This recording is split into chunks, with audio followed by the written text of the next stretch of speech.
You ask Tiger to solve. This deals with linear equations with one unknown. The final result is t equals 5/3. Let's solve it step by step. Isolate the t. Multiply both sides by t-2. Expand the parentheses.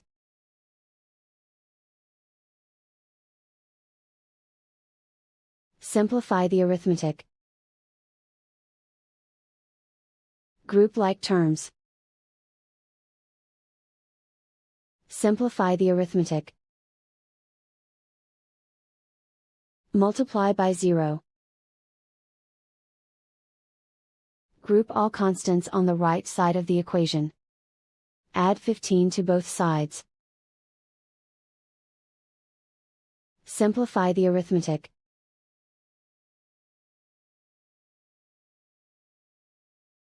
Isolate the t.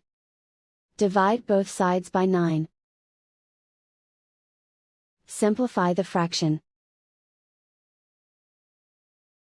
Find the greatest common factor of the numerator and denominator.